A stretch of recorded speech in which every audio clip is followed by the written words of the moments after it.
seems to be extra slow tonight. Yeah. 3 pages. Hello, everyone. Hello, friends. How That's me. I'm always early, and I'm like, "What's up?" It was absolutely a ride. Hello, Cheryl. Stacy. Hello. Estella, I'm excited to hear what you have in your notes. Very excited. Get your typing fingers ready. Yeah. I'm actually sad that I didn't take notes this time because I was reading it at work, so I just have to go off of memory a little bit, but that's okay. I have enough feelings. Lee, hello. Yeah. Yeah, this was... Welcome. Oh, hi. First timer. We're so glad you're here. Mm-hmm. Melissa, hello. Justin, interesting. Yes. I don't think I saw your review. I mean, Justin, I feel like this book is like tailor-made for you. I hope that you gave it a high rating because I don't know why. I just feel like the level of angst that it was and like the writing style, I feel like this has got to be a winner for Justin. I don't know. Hey, Charles. Hey, Charles.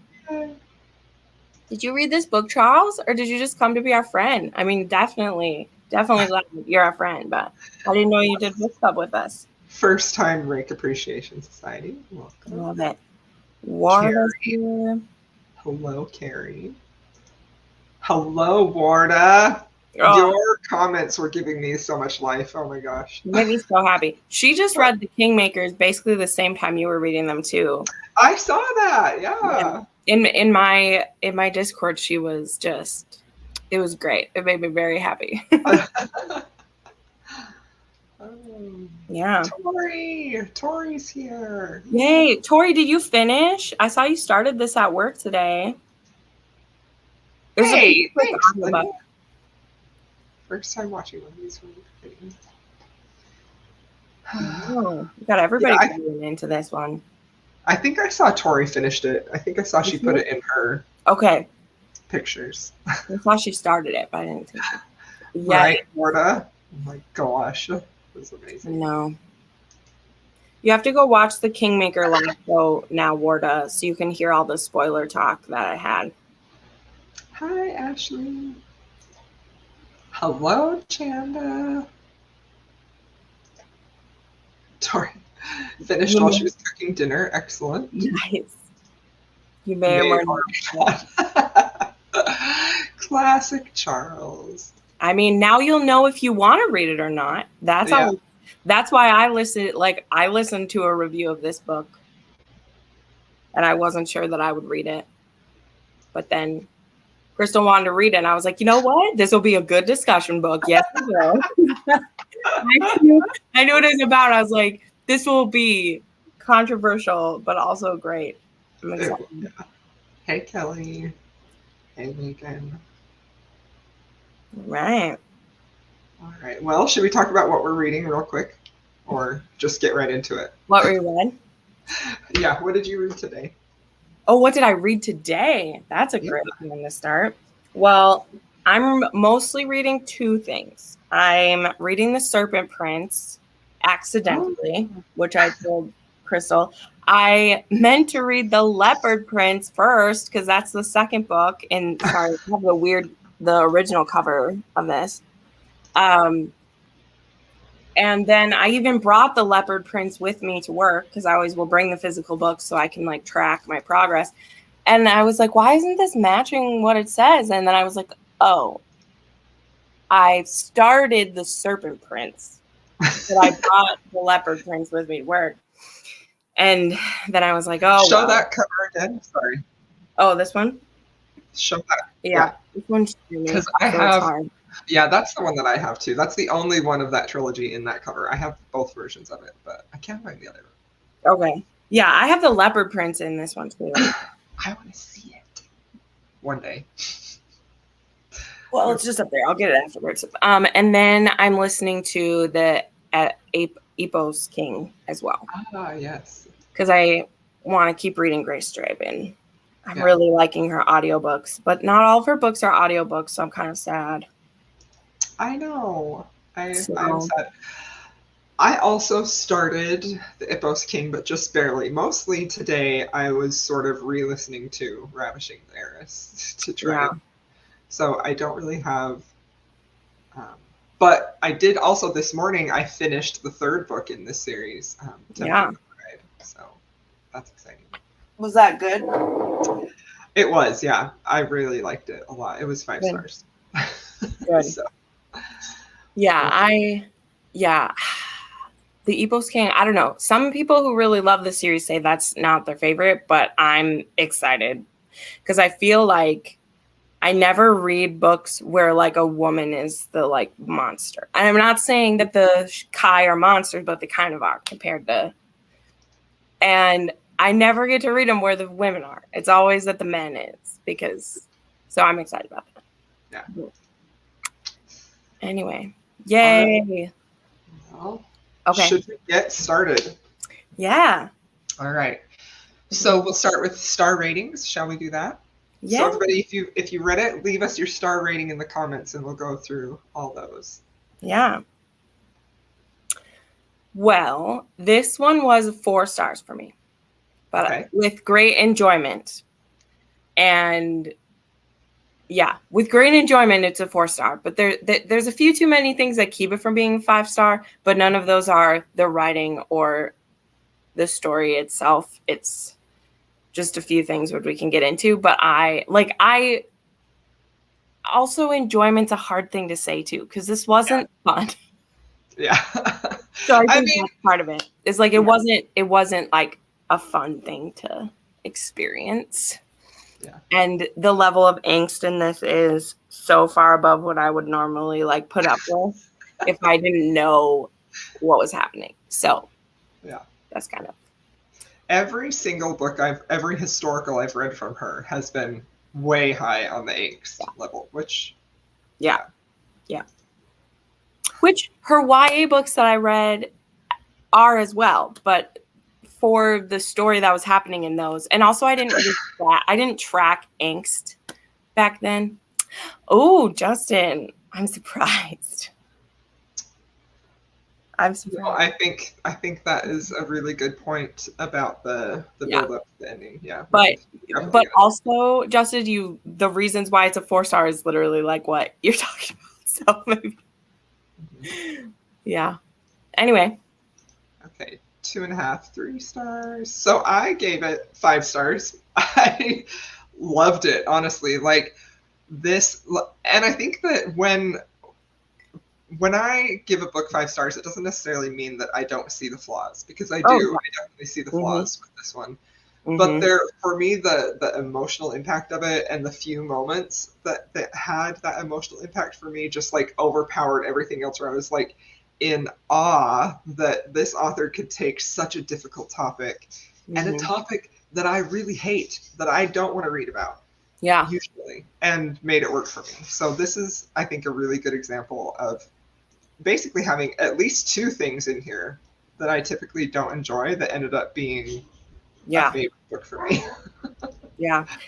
Something that I said to Jessen when she was reading it, I can't remember if I said it to you, but the thing about this that I found really fascinating is that this book, I could literally picture this as a 4-part BBC miniseries. This book 100% would have been that Masterpiece Theater, because that's where we saw BBC stuff when I was a kid. It would be on Masterpiece Theater, and it would have been a 4-part thing, and it would have been what I watched as a kid, where I wished it was more romantic.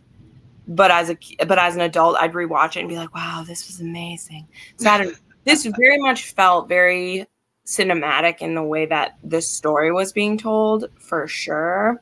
Absolutely. Yeah. But I definitely agree with how Justin said, where if we had taken the flashbacks versus the present time, I feel like there was more time in the past than there was in the present. Yeah.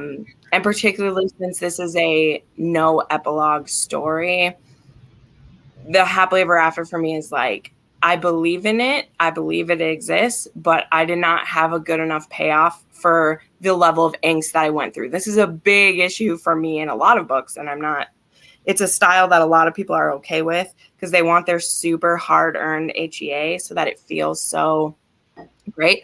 But then for me, if you're going to do that to me, I need you to even given me 2 pages 10 years from now or 2 years from now. Like I have to have that.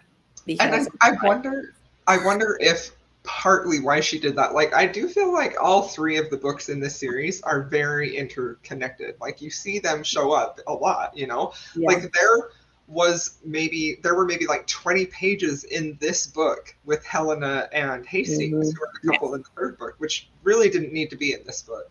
So in the 3rd book, you do see more of a happily ever after for Millie and Fitz, but I definitely do agree that it needed a longer ending. Like, honestly, that was my biggest gripe with Beguiling the Beauty, the 1st book, is that she put you in like the pit of despair. Like, they were just cruel to each other in that book, whereas I feel like the characters in this book weren't cruel to each other. Right. And then she gives you that happily ever after, like, right at the end, and then that's it. So I think that's something that she does pretty often, where she just give you a happily ever after, and that's it. And I totally think that that is a valid argument, because that's why I didn't like the 1st book. It was like, it was too much suffering for what the happily ever after was. But this one worked for me. And again, like, there's a lot of stuff I want to talk about that worked for me, and wow, people are going because I have some things to address where I directly want to challenge a couple of things, or as in discuss them, because I think the initial gut feeling is that you're supposed to think that Fitz is being a child because they are children. They are 16 and 19 years old, and he has the love of his life already, and duty has become a millstone around his neck. Like, that is a classic stereotype we run across in historical romance. Like, absolutely.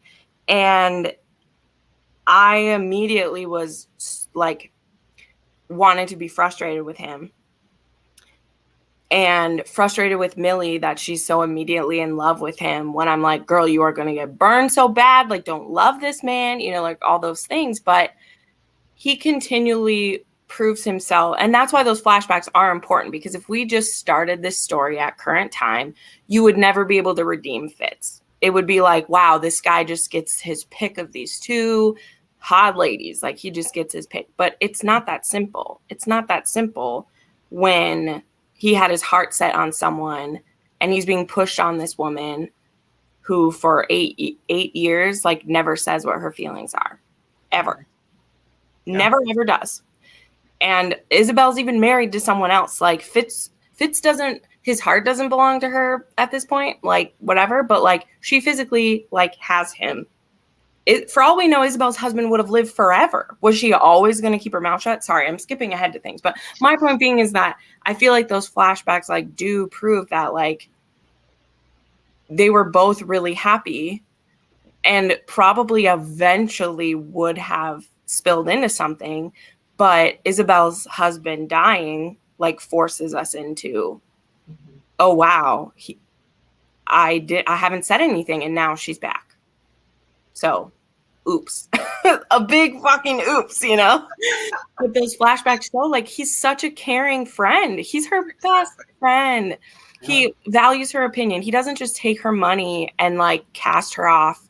I mean, he does go around sleeping with whoever he wants. Like, they don't show us that. But he isn't just sulking over Isabel. Like, he's not blindly faithful to Isabel just because he's not with Millie, you know? Like, she just kind of glosses over the fact that he, you know, does all that stuff. But anyway, I went on a long, long ramble. So I'll pause for that. That's good. That's good. I do think that, like, because I listened to the audiobook, I think it was harder for me to, like, differentiate between past and present. And I'm like, wait a minute, even though, like, the present, like, how they were titled, like, with an event, you know, I did like that. So it was a little difficult for me to, like, be in the scene. So I actually ended up buying the Kindle and going back and skimming through it. Like, I loved this book, y'all. Like, I loved it so much. And I think so Okay. Justin said here earlier, he's like, he did see, there are so many comments, y'all. I'm so excited about this. Agree, I think emotionally I would rate it much higher, but I'm a pragmatic reviewer. And I think that's true. And I think that is very true to Justin's character. And I definitely am I think, as everyone knows, like if it hits me enough emotionally, if I believe in these characters and their romance, I don't really care about anything else, you know? But the thing that I think makes this one so unique and that hit me so hard is that it's a very realistic look at what a marriage would have been like, of this marriage of convenience. And we have Millie, so, you know, she's very accepting of her fate and this arranged marriage, even with the 30-year-old man, but she's never really depressed, or she doesn't mope around about it. Like, she's just like, this is my duty, this is what I have to do, and this is what I'm going to do, you know? And I think that when she sees Fitz in the beginning and she falls in love with him, I don't know that it's actually love, but some type of an infatuation, that was enough for her. That sort of propelled her toward every choice that she made, that drew her closer to him. And those little acts that she did are what made him eventually fall in love with her. You know, like I loved how, even though this could have been such a stage for bitterness and anger, and because of the infidelity or the other woman or whatever, but it really never was. Like, not every, but a lot of their interactions are very soft and they're very tender, and you can tell that Millie is really holding back from telling him about how she feels, but they're still connecting anyway. It's just, I don't know. I love that. No, I know what you mean. I think that how to say this too, and I think that a thing too that makes this difficult is that the miscommunication is the literal like plot of this is the miscommunication of this, right? Which is already a big mountain to climb, because there's some comments from Estella, which I know this book fired you up. I love it. I mean, like, I absolutely get it. The things of like, why is he only going to give her 6 months? He's willing to give her up after 8 years. Well, she's literally rolling out the carpet for him to go as far as he sees it. He thinks that he's going to be setting her free too. I think we're forgetting. She tells him to love someone else. She lies and says that she loves someone else. So he thinks that that's why he's like, well, we just need to wait 6 months more. Like, we'll try to have a baby. We'll try to have this heir. He wants her family to have an heir. She wants his family to have an heir. And then he's like, then we'll finally be free. Like, he also wants to give his best friend her happily ever after, the same that she wants to give it to him. This is not, it's a one-sided thing to us, the reader. Fitz doesn't know that it's one-sided. He doesn't know that there's nobody else until she finally admits that. Yeah, very true. He doesn't know that Isabella isn't the same woman that he loved back then. He's kept this perfect image of her as she was when they were teens. So now there's a chance to be with her. Like, it's not that I don't understand how this has been set up. You know, like, that's how it's set up. I feel like there's reasons for everything that they do. It's just based on a miscommunication of her trying to make things easier for him. She tries to make things easier for him over and over again to her own detriment. And even when he's trying to pick up the clues, he's trying to see, because he does love, like, he for sure loves her as a best friend. And he knows that they would happily have a beautiful marriage for the rest of their lives, even if it was platonic the whole way. Like, he knows they're in a beautiful relationship.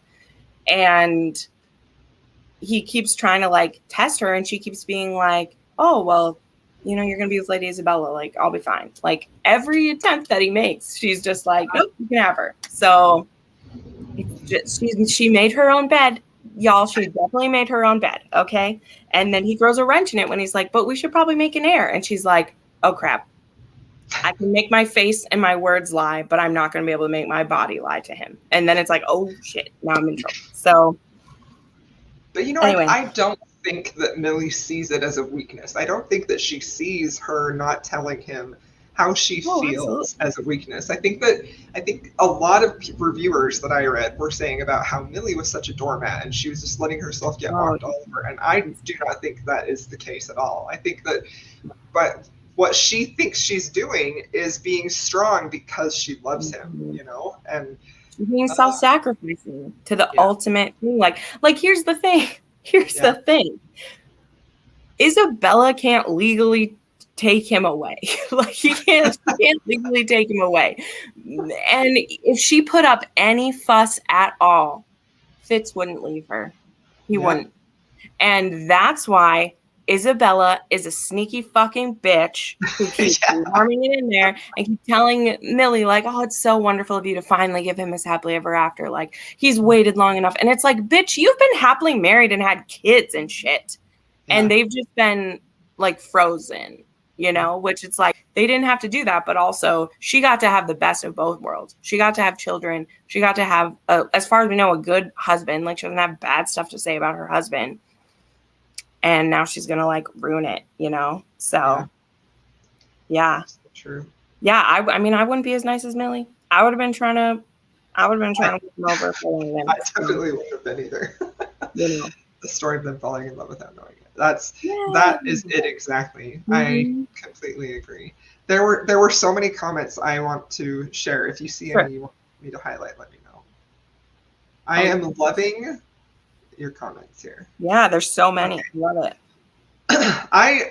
I agree that could have been how it was resolved, but I also feel like Estella, don't be mad at me, but like this is one reason why I don't get really bugged about miscommunication is because it's realistic. It's very realistic. Sometimes the hardest thing to do is to actually communicate clearly because you're afraid of rejection or you're afraid of hurting that person or like it's so hard. And we get so upset when we see miscommunication in romance novels. And I just feel like that didn't bother me at all here because I felt like I was so concerned about Millie's heart. Like I was so worried about her heart that I was just like, I don't blame you. Well, like this is an even higher stake situation than a regular friends to lovers, okay? Yes. Because she loves the closeness and the relationship they have. And if she sticks her neck out there and he's like, no, I still want to be with Isabella, then she will lose the closeness that they have and he'll be with her anyway, you know? And I just think it's beautiful to see that with Fitz, where the more time he spent, like Isabella's her own worst enemy. And I kind of do want to read the short story that's supposed to be about her at the end of the physical book, which I know you don't have. No. Sherry says that it's not at the end of this, but she says in a note that if you want to see what happens to Isabella, you can read Midnight Scandals, which is in an anthology that says what happens to her. And I kind of want to know because I don't know, the fact that like Sherry Thomas gave her that, I think it could be interesting. So I'm not saying, Estella, that it isn't frustrating, but that's the point of this book. Like this book, that was the point of it, is it's these two who've become best friends and they don't want to ruin it. But if one of them doesn't say something, they're going to lose it anyway, because Isabella's kind of the like pushing point because he loved her so much and he's stayed true to her in his own mind, at least. You know, he feels like he now has to be with her because he's kind of promised her that he would, you know, so I'm not saying it's great, but I think this book does it in a great way. Very interesting. It does, yeah. The salted eggs, that scene. I know. That's good.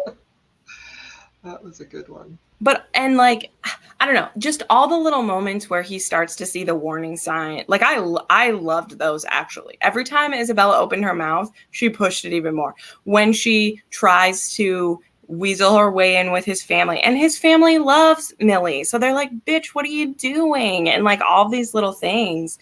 Like, Isabella never would have had his mouse taxidermied for him. Oh my gosh, the mouse. Which then the mouse becomes an allegory for the love he has for Isabella, because it still looks the same, but when he touches it, it's cold and dead underneath. Oh like, come on. Like, oh gosh. The fact that she had the mouse, the love of his life gave him taxidermied. I was just like, I never, ever could have imagined that type of a scene would have elicited such a reaction from me. Like my heart, I was just like, oh my gosh, I was dying. I was dying over that, seriously. Yeah. He is like, I think that's part of the flashbacks to make it feel like it takes such a long time. But I don't think Yeah. their realizations, it's all in a couple of weeks, I feel like. It doesn't take that long because they Yeah. have their first like, they do their first like week of sexy times together, and then she's like, "Nope, we're done. Bye. I'm leaving." And he's like, "Wait, no, don't go." So, anyway. Yeah. That's very, Right. very true. Right. And it has to be like both people have to be willing to do that, Right. you know? Like maybe Mhm. one person is or not, but yeah. Yeah. Yeah. And it's him coming to the realization that he wouldn't be able to like still be with Millie, because I think in his head, I think in his head, like he would have a place with Isabella and then he would still have Millie as his best friend. And he doesn't hold that in his head for very long, but he thinks that's what it's going to be. And he's already thinking about, oh, you mean I can't have Christmas with her anymore? And I can't go back to the estate to like see her anyway. And all those realizations hit him.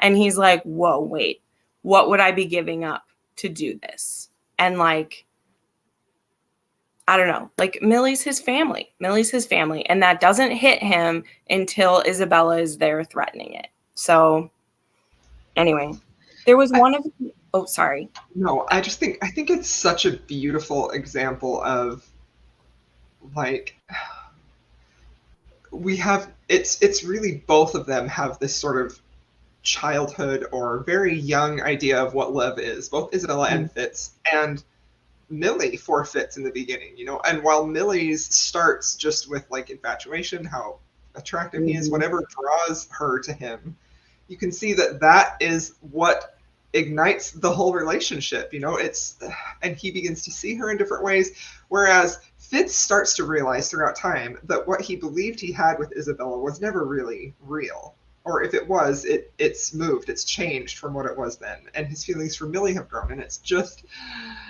oh my gosh, it's so gut wrenching and beautiful. The comment I'd want to put in, and this was quite a while now because Okay. everyone was like freaking out, but there was a comment where Estella said, "Do you think it was lazy to make Isabella so unlikable?" And I think that's a good point to point out about her. Let's talk about her a bit, because I know we hate her. We don't like her either. But because then someone's like, Linda said, "Please don't tell me there's a book about Isabella." And I do. I want to read a book about her because it fits the same for her in a lot of ways. Like she's our like villain in this book. And oh, she's so unlikable. But she, whether or not she had a happy relationship with her husband, she loved Fitz first too. And she loved him a lot. And they were too young and not independent enough that they could really do something about it. And I know that, you know, she wanted him to run away with her, but what kind of life would they have had? You know, and Fitz does love his family and his sisters. And so he couldn't make that choice. And again, as a teenager, what was he supposed to do? Like, it wouldn't have worked out well for them. But I don't want to fully condemn her just because she's the other woman in this, because again, it's not like any of this is a lie. None of this is hidden. None of this is secret. It's out in the open the whole time. And again, like Millie and Fitz let it get to this point that when Isabella's now a widow, she even has room to move in, because they are such good friends and they care so deeply about each other. They could have been locked down and happy this for not the whole time, but for a good part of this time.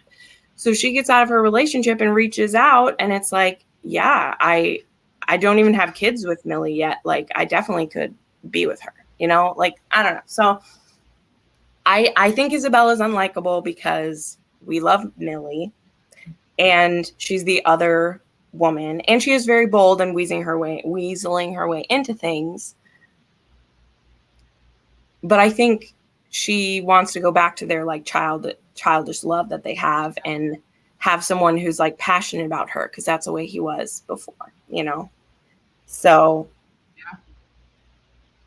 I don't know. I didn't see her as a caricature. So I think that we just don't like her because she's the other woman. I don't think it was easy. I think that's the way that she has to be set up. She has to be set up to be the other person.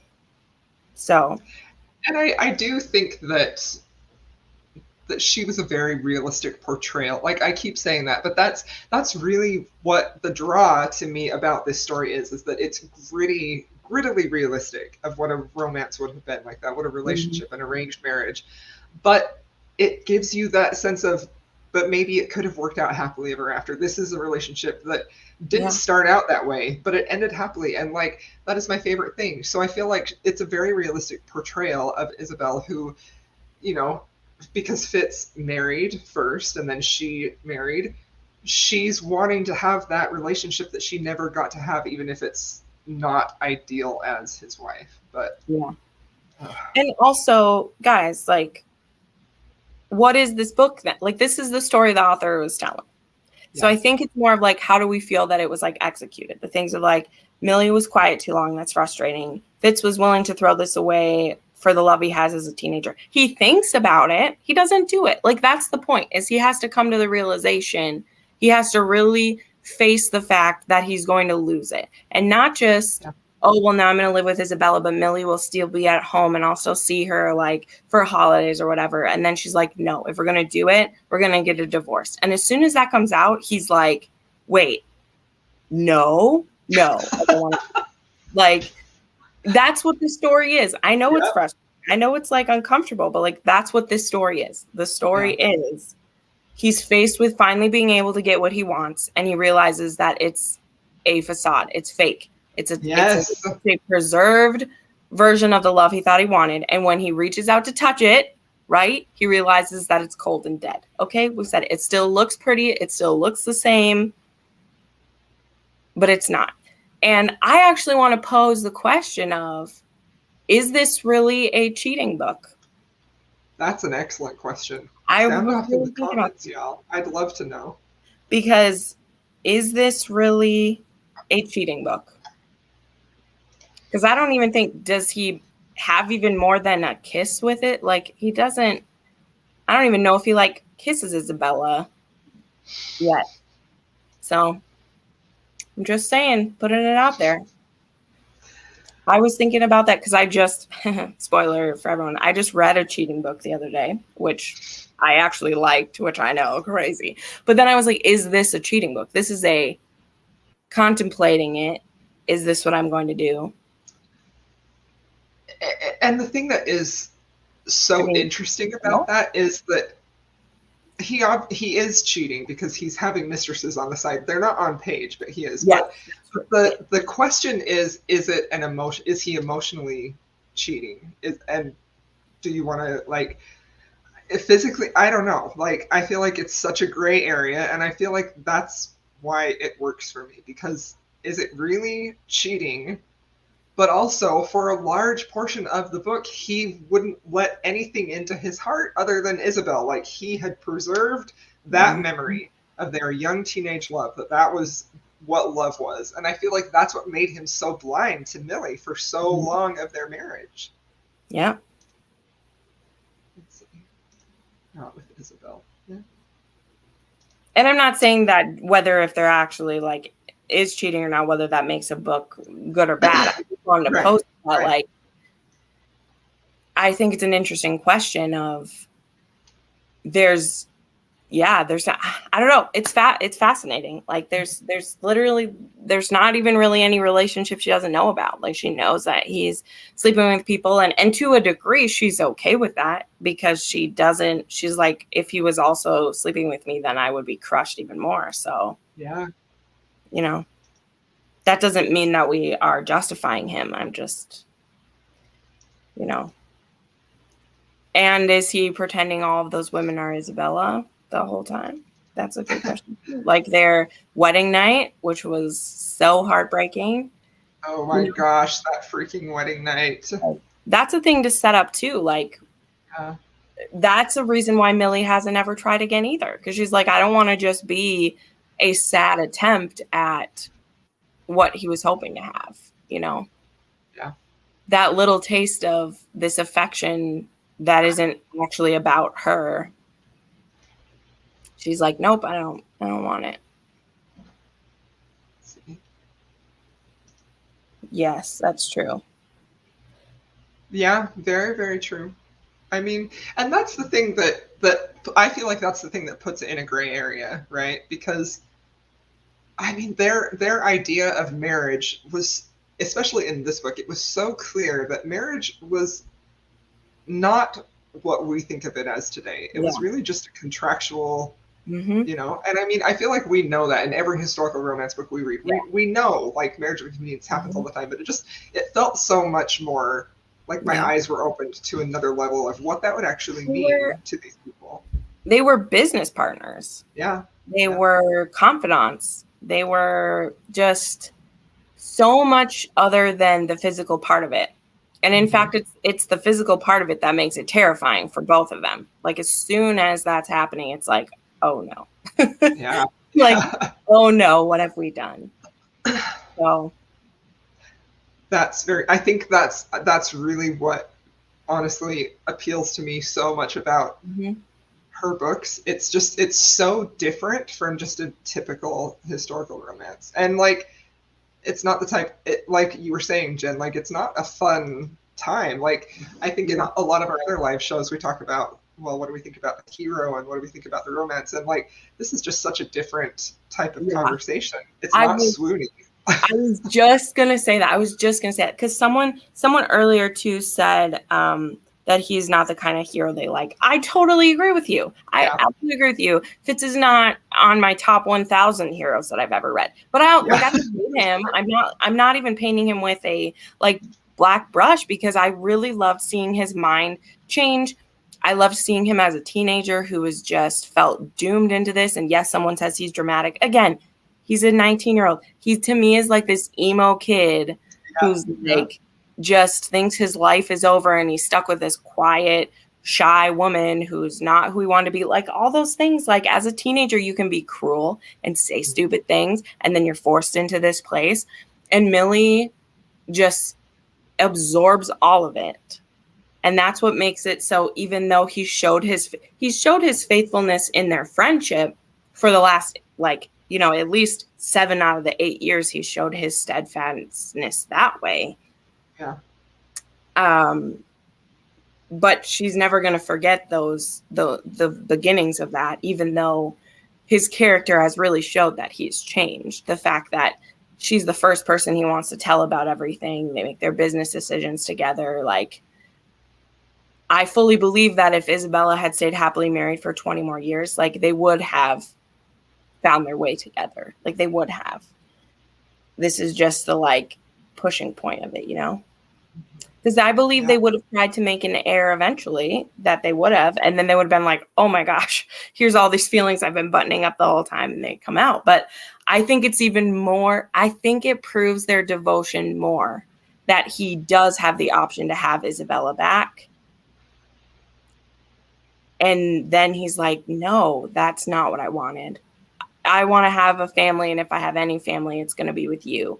Any children, they're going to be yours. They're not going to be anybody else's but yours. And I think that's really powerful. I think it's really powerful that he has the option to have his heart's desire or what he thought was.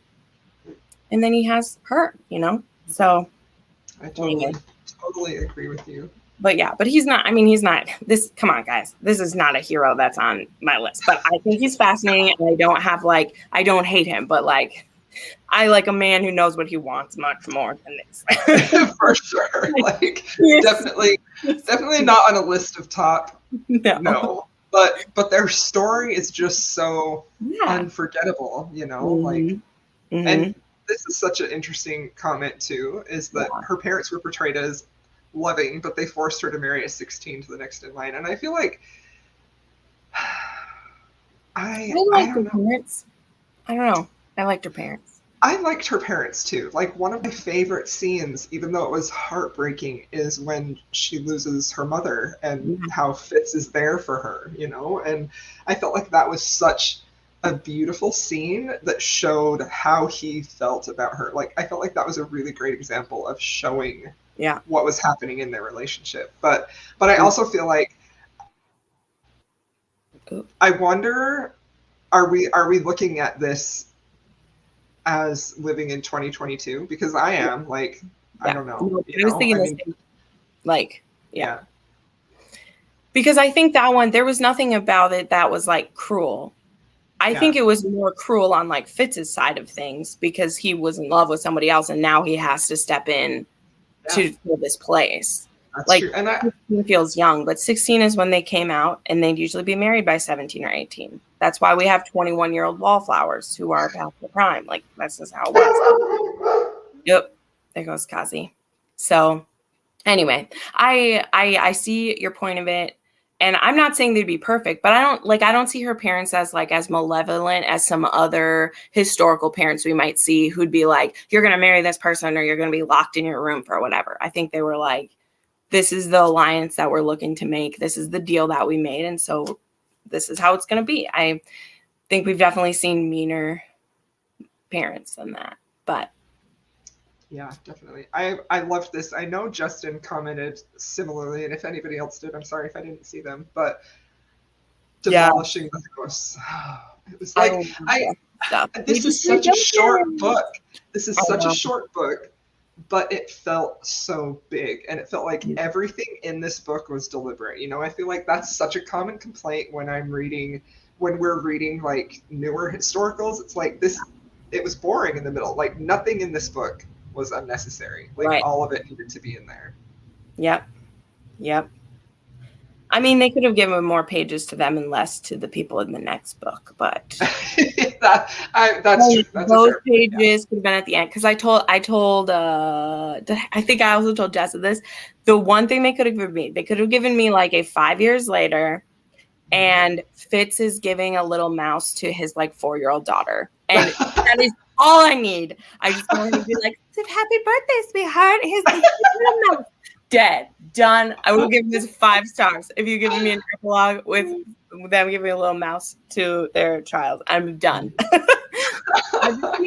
I just needed one scene without the agony of will they, won't they. That's like I needed, I promise, because there's so much that I found intellectually awesome about this, and like to dive into this, there's so much meat on these. Like just how many comments you guys are putting in. We never talk much about these, so I know that it fires us up and it's so interesting. But this book like isn't easy. It doesn't follow the lines of things we're used to it doing.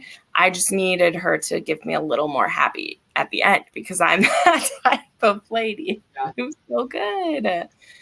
Yes. Oh, that's a great thing. Isn't that such a beautiful way to say it? That is exactly what happened.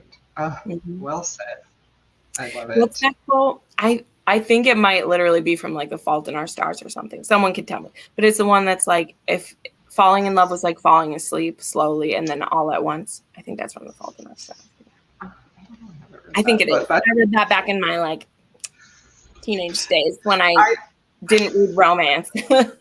I've read John Green. It's not that one. Yeah. Which one is it? But yeah, it was like falling in love slowly and then all at once. It's really good. I think he loved the possibility of Isabella. Yes. No, absolutely.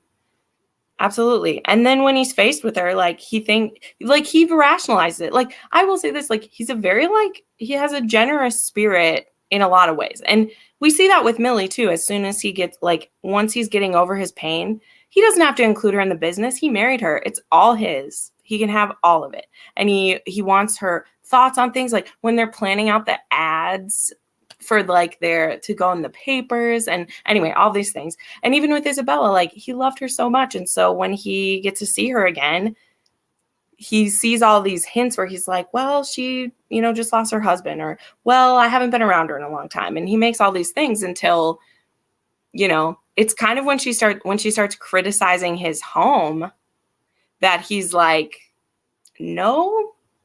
And okay, so big criticism, I think Justin had this, is she hated that. I wish Justin had shown up. She must have fallen asleep. She does that sometimes. She had things to say.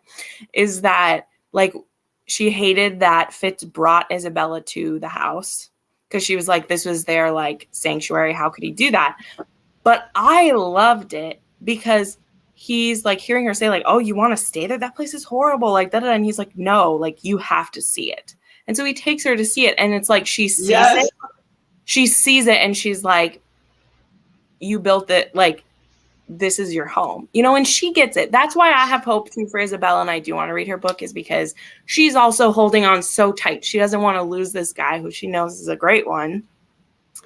Yeah. And she sees the house and how beautiful the home is, and she's like, this is your home. And you know, so I like that he takes her there, even though I know it leads to the final miscommunication where she's like, oh, you brought her to our home, that's so horrible. But it's like, no, he's showing his friend, because now they've switched. Now Isabella is his old friend and Millie is his love. And he's like, this is what I built with Millie. We did this. And Isabella's like, she gives it up. You know, she's like, okay. So that was the turning point for him. Yeah. And Millie sees it in the opposite. Oh, yeah. Right. When Isabella's criticizing this beautiful work that him and Millie have done over the past 8 years. I know. Rebuilding it piece by piece, you know. Whenever there's building in a book, it's always a metaphor, everybody. It's always a metaphor. When things are getting refurbished or rebuilt, it's always a metaphor.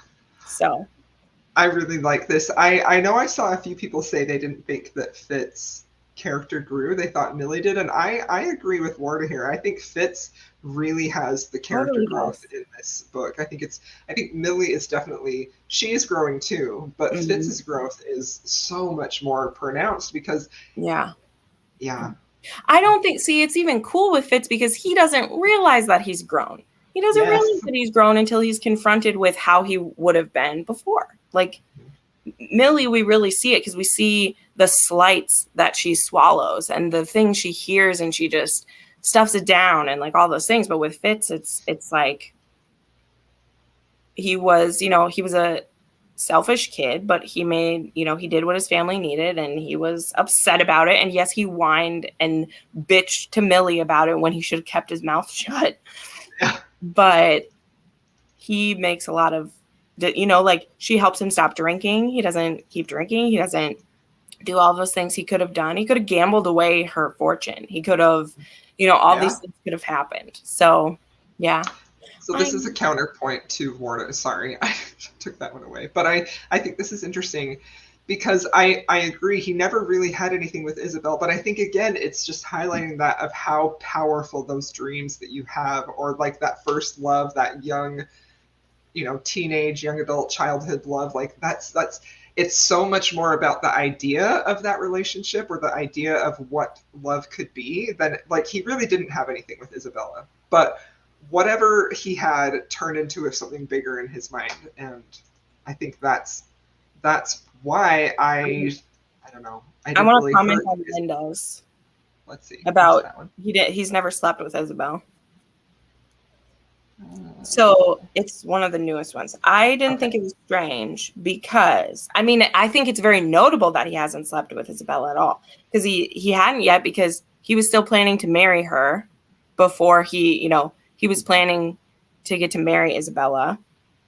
So he was going to, they were waiting to be together. And then she's like, doesn't live near him, so he gets married and then she gets married. And so they live apart. They stay away from each other. And then by the time her husband's dead and they're going to be together, he's now not going to betray Millie with Isabella. It is interesting. He was sleeping with other people, but he knows. That's why those other people, that's why we don't really talk about them. They don't count, because he literally was going for physical release. He wasn't thinking about Millie or Isabella when he's being with those people. And I don't love that. I'm not saying it makes me happy that he did that, but I don't even count those as a thing. It's like, sorry, it's like people that Grip was with before Bristol. They don't count. I don't care about them. I don't care that he was sleeping with people before.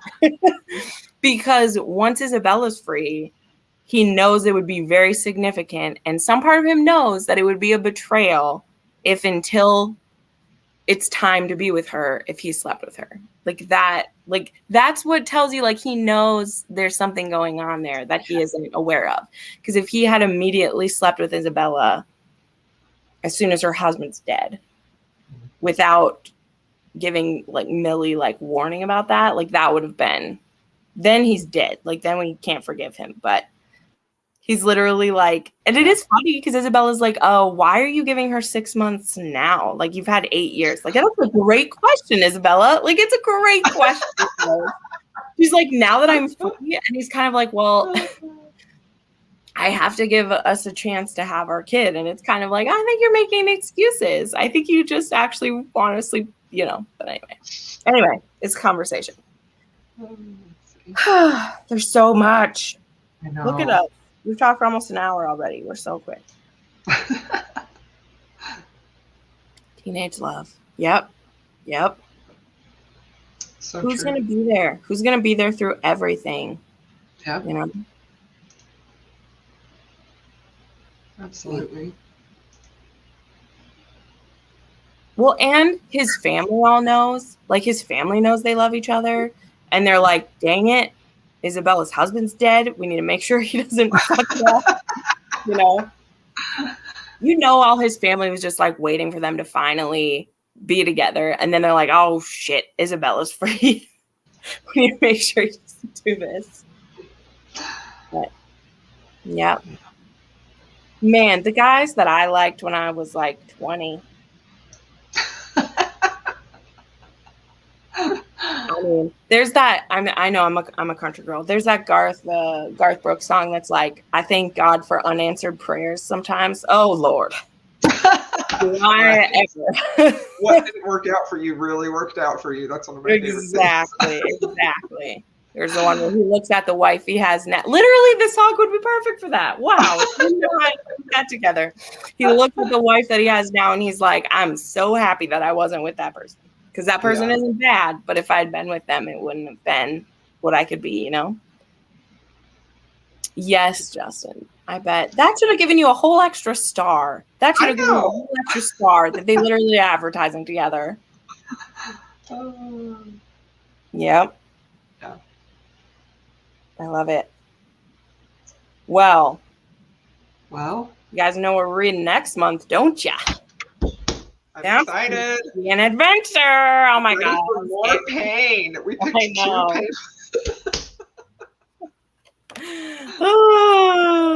This will be interesting. I'm excited about that, but also scared. I'm scared. It's gonna hurt. It's only like, yeah. It is. Probably not as much as this one, in a different kind of pain. Yeah, it's different kind of pain. It's also more like self-sacrificing. But yeah. Well, and there's also mice. There's also pet mice in this one. That is so funny. I forgot. Annie likes to play with the mice in the app. This is hilarious. I'm so ready for the pain. Yeah. I mean, on the very positive side, like, it's a lot of other people being in pain. Like, I mean, obviously something very bad happens to Annie right away, but we don't have to like see that in like visceral detail. It's all of everyone else being like, oh no, my poor daughter. And she's just like, I don't know what happened, whatever. But she's amazing. This will be interesting. I'm excited about that. I have not tracked down a physical copy of that yet. Thrift books. I got a perfect copy. I get lucky. I will say, like, sure, that's fine. Because I reread this one for the end of the year, and it's not the same like literary masterpiece as some other ones. It's more just the rodent appreciation. Did you see that? That's hilarious. It's just like this hero is just, he's so precious. He's so kind and just great. Like, I just love that. It makes my heart very happy. Well, and I'm excited about that. I want a really romantic one. Yeah. Mm-hmm. That'll be good. It's good stuff. But yeah, this was fun. It was. I'm so happy you all had such. You just want to be quiet. You just want to yell. I am so glad that you all seem to, even if you didn't enjoy it, I love the discussion that we had. I can't wait to go back. I feel like I missed a lot of comments, which makes me sad, but just thanks so much for reading this with us and participating in the chat. This was a ton of fun. I loved it. Yeah, Estella, this was one of my favorite books of 2021. I have already read it. Yeah. This is the only way I could get it. No, I'm just kidding. Sometimes I'm scared of the pain. I know. Crystal's a busy lady. And so I waited patiently for 6 months or so, and it wasn't 6 months. And so I was like, let's put it in the book club. And you'll have to read it. She did that with another one. I'm surprised you didn't put Devil's Bride on there. We'll have to do that at some point. No. You have to kind of, I feel like enough people have done that for a book club that like you'll just have to get to it. You just have to get to it. And the 30-page sex scene. It's all allegories. Lots of like hyperbole and allegories. So funny. Well, anyway. Thanks everybody. I'm sure glad that you joined us, and we will see you next month. Good night. Yay!